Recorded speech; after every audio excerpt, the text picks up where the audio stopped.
Hello friends, இன்றைக்கி நம்ம சோமாஸ் எப்படி செய்கிறதுன்னு பார்க்க போகிறோம். ஃபர்ஸ்ட்டு வந்து மைதா மாவை எடுத்துக்கணும். மைதா மாவை எடுத்துக்கிட்டு அதில் உப்பு போட்டு தண்ணி போட்டு பிசையணும். பிசைஞ்சு 1 மணி நேரத்துலேருந்து 2 மணி நேரம் வரைக்கும் ஊற வைக்கணும். ஃபஸ்ட்டு நம்ம மைதா மாவு எடுத்துக்கிட்டோம் இந்த பவுலில். அதுக்கப்புறம் தேவையான அளவு உப்பு போட்டுக்கணும்.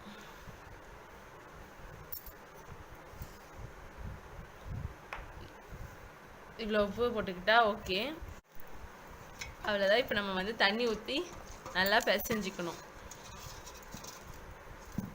எந்த கன்சிஸ்டன்சிலமா இருக்கணும்? நல்லா திக்காக பிசையணுமா? சாஃப்டாக பிசையணும்.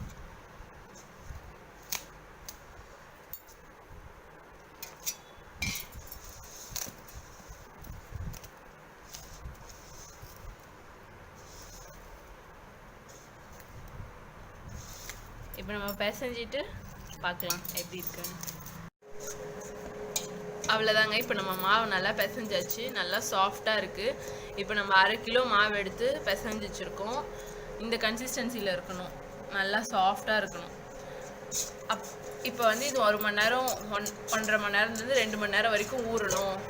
இது வந்து 2 மணி நேரம் ஊறுறதுக்குள்ளே நம்ம வந்து பூர்ணம் வந்து ரெடி பண்ணி வச்சிடலாம். அடுத்து நம்ம பூர்ணம் எப்படி ரெடி பண்ணுறதுன்னு பார்க்கலாம். இப்போ பூர்ணம் செய்ய தேவையான பொருட்கள் என்னென்ன அப்படின்னா, 1/2 கிலோ மைதாக்கு இந்த கப் மாதிரி இந்த மாதிரி ஒரு டம்ளர் எடுத்துக்கோங்க. இந்த டம்ளரில் வந்து 2 டம்ளர் பொட்டுக்கடலை, 2 டம்ளர் சர்க்கரை, ரெண்டுமே ஈக்குவலாக இருக்கணும் எடுத்துக்கோங்க. அப்புறமா ஒரு 5-6 ஏலக்காய் எடுத்துக்கோங்க, 2 மூடி தேங்காய்.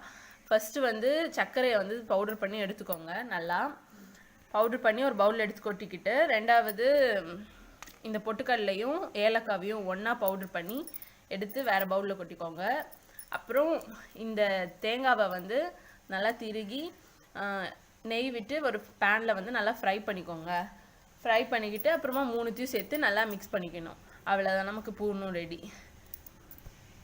இப்போ வந்து நம்ம பூர்ணத்தை பார்க்கலாம். இப்போ நம்ம 3த்தையும் தனித்தனியாக எடுத்து வச்சுருந்தோம்ல, அது எல்லாத்தையும் ஒரே பவுலில் போட்டு நல்லா மிக்ஸ் பண்ணிக்கோங்க. இந்த மாதிரி நல்லா மிக்ஸ் பண்ணிக்கிட்டோன்னா நமக்கு வந்து பூர்ணம் ரெடி. அவ்வளோதான். இப்போ வந்து இதை நம்ம சோமாஸ் செஞ்சு அது உள்ளே வச்சு ரெடி பண்ணி வைக்கணும். அது எப்படி செய்கிறதுன்னு பார்க்கலாம். மாவு வந்து இப்போ நல்லா ஊறிடுச்சு 2 hours. ஊறினதுக்கப்புறமா எடுத்து குட்டி குட்டியாக உருண்டை போட்டு வச்சுக்கணும். ஃபஸ்ட்டு உருண்டை உருட்டிக்கிட்டு அதுக்கப்புறம் இப்படி சப்பாத்தி உருட்டுற மாதிரி நல்லா மெலிசாக உருட்டிக்கணும். இது வந்து காஞ்சிடக்கூடாது. காஞ்சிடாமல் இருக்கிறதுக்காக இதை வந்து க்ளோஸ் பண்ணி வச்சிடணும். ஒன்று எடுத்து உருட்டிட்டு அது அப்புறம் க்ளோஸ் பண்ணி வச்சிடணும். இது வந்து அந்த ட்ரை மைதா மாவு வச்சு டஸ்ட் பண்ணிக்கோங்க. டஸ்ட் பண்ணிவிட்டு அதுக்கப்புறமா நல்லா உருட்டிக்கோங்க. நல்லா மெலிசாக, எவ்வளோ மெலிசாக உருட்டினோமோ அவ்வளோ நல்லாயிருக்கும். இதுதான் அந்த சோமாஸ் வச்சு கடையில் அப்படி வாங்கிக்கணும்.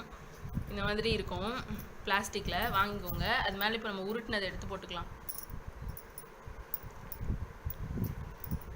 போட்டுட்டு உள்ளே வந்து பூர்ணம் வச்சுக்கணும். நிறையா வச்சுட்டா நல்லா டேஸ்ட்டாக இருக்கும்.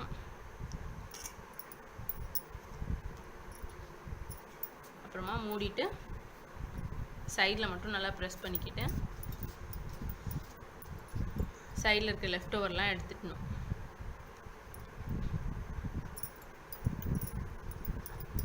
நல்லா அழுத்தி விட்டு எடுத்திங்கன்னா சோமாஸ் ரெடி.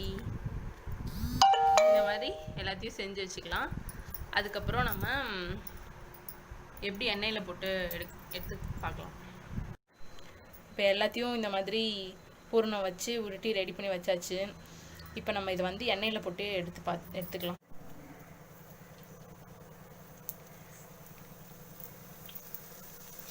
இந்த பூர்ணம் வச்சு இந்த சோமாஸ் வந்து ஒரு 5 to 10 minutes வந்து நல்லா ஃபேன் காற்றுல வந்து ட்ரை ஆகணும். அப்போ தான் வந்து நல்லா வரும்.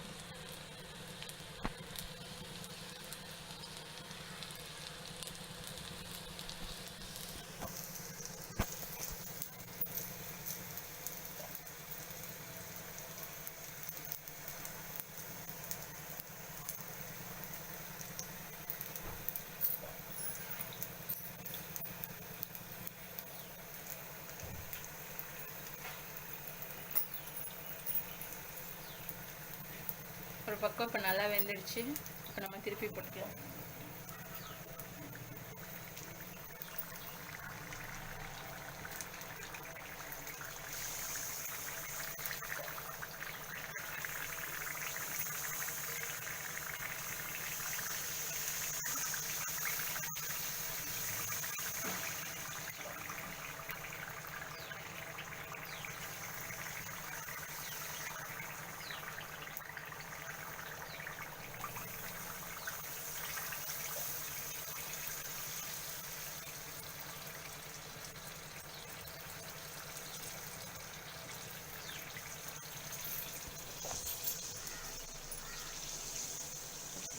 அவ்வளோதான் வெந்துருச்சு. ஒன்று ஒன்றா எடுத்துடலாம். எடுத்து போட்டுட்டாங்க.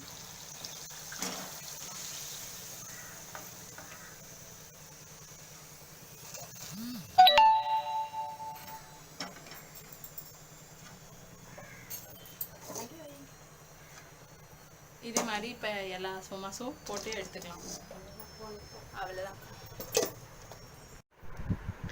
இப்போ அதே மாதிரி எண்ணெயில் எல்லா சோமாஸும் போட்டு எடுத்துட்டோம். ரொம்ப கிறிஸ்பியாக இருக்குது. நீங்கள் வந்து இதே மாதிரி செஞ்சு பார்த்து எப்படி இருக்குது அப்படின்னு நீங்கள் எனக்கு கமெண்ட் பண்ணுங்கள். இது நீங்கள் பிடிச்சிருந்துச்சுன்னா லைக் பண்ணுங்கள், ஷேர் பண்ணுங்கள், சப்ஸ்கிரைப் பண்ணுங்கள். பாருங்கள் எவ்வளோ கிறிஸ்பியாக இருக்குது, நல்லா முடுன்னு. தேங்க்யூ, தேங்க்ஸ் ஃபார் வாட்சிங்.